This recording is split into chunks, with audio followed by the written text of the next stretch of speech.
High Waypoint. For this week's Read and Reflect, our verse is going to be from 1 Peter chapter 3, verse 9. And I'm actually going to read it in a couple different versions. From the NIV, do not repay evil with evil or insult with insult. On the contrary, repay evil with blessing, because to this you were called, so that you may inherit a blessing. And then I'll read it in the ESV as well. Do not repay evil for evil or reviling for reviling, but on the contrary, bless. For to this you were called, that you may obtain a blessing. You know, when somebody wrongs us, when somebody does things to us that we don't like, we like to retaliate. That's our nature. That's our sinful nature that we as humans have. The phrase "get even" comes to mind, and that phrase implies that when somebody wrongs us in some way, there's a debt that's created, and the only way to satisfy that debt is to do wrong to them in equal or greater measure to what they did to you. This week I was watching a great movie called Gladiator.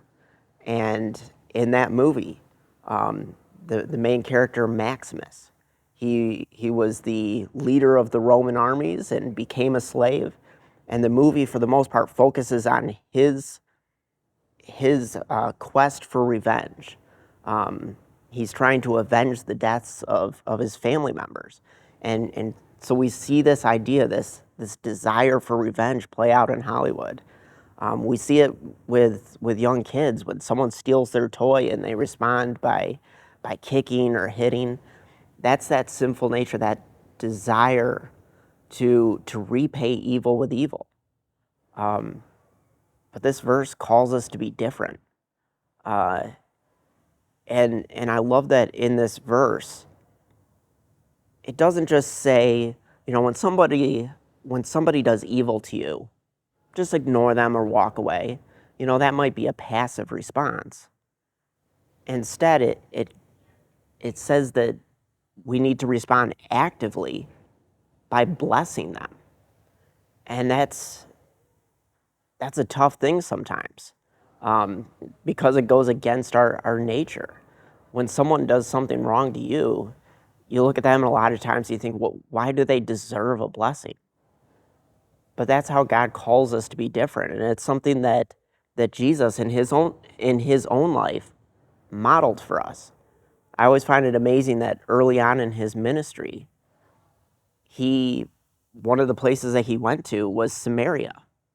This is a place where Samaritans, they hated the Jews, they despised the Jews, and yet Jesus went there to be a blessing to them and to show love to them.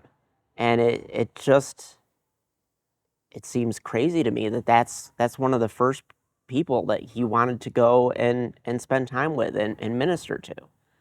And that's how Jesus models this to the people who do evil to you, who despise you, who insult you. Bless them. But this verse goes on to say why we should do that.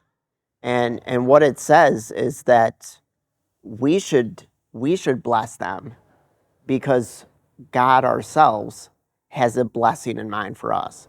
And that's for those of us who are Christians, who believe, who do what God asks.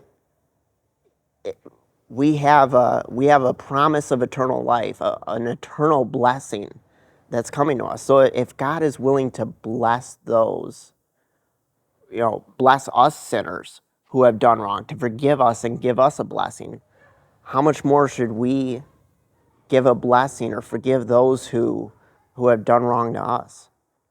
So this verse is certainly comes with a difficult challenge. It's not an easy verse, but it ends with a great promise, a great blessing for us is promised. So I hope this verse is helpful to you in your life. Have a great week, Waypoint.